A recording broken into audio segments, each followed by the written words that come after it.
আসসালামু আলাইকুম। আজকে আমার কোচিংকে নিয়ে একটা ভিডিও বানালাম। তো আমার কোচিংয়ের নাম হচ্ছে সততার চাদর ও মোড়ানো এটিএম স্যার। আমি মূলত আইএলটিএস ক্লাসের জন্য ভর্তি হয়েছি। আমার বন্ধুবান্ধব আমরা সবাই মিলে ডিসিশন নিই যে আমরা একটা বাইরের দেশে যাব, নিজেদের ক্যারিয়ার স্বপ্ন পূরণ করা প্লাস বাবা মায়েদের স্বপ্ন পূরণ করার জন্য আমরা আইএলটিএস ক্লাসে ভর্তি হয়েছি। তো প্রথমত আমরা চলে আসলাম আমাদের একদম নিচতলায়, গ্রাউন্ড ফ্লোর যেটা বলে।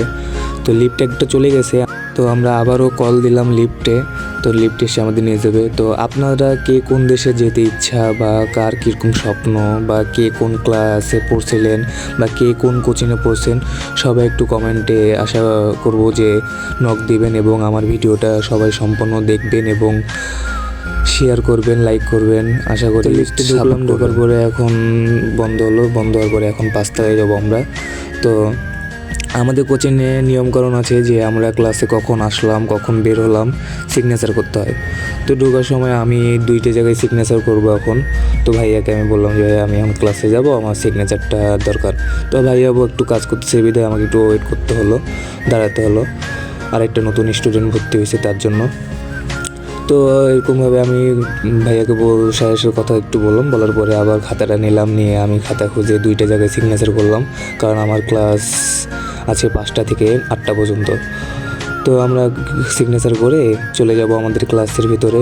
ক্লাসে যেয়ে আমরা বসার পরে বন্ধু বান্ধবের সাথে একটু আড্ডা দিলাম, দেওয়ার পরে তো আশা করি আপনারা সবাই আমার ভিডিওটা সম্পূর্ণ দেখবেন এবং লাইক কমেন্ট শেয়ার করবেন অবশ্যই।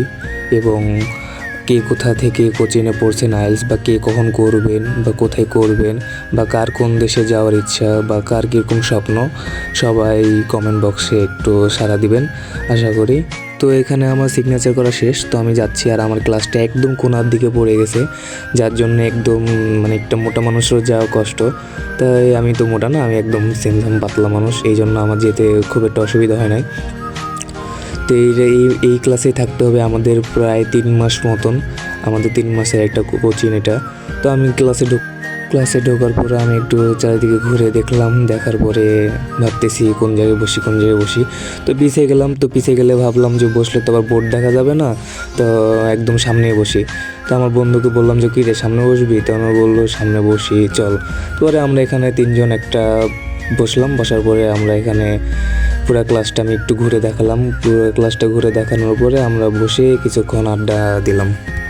তো ক্লাস শেষে আমরা বসার পরে ক্লাসের জন্য প্রস্তুতি নিচ্ছি। তো আজকের মতো এটুকুই, সবাই দোয়া করবেন, ভালো থাকবেন, সুস্থ থাকবেন। আজকের মতো বিদায় নিচ্ছি, আল্লাহ হাফেজ।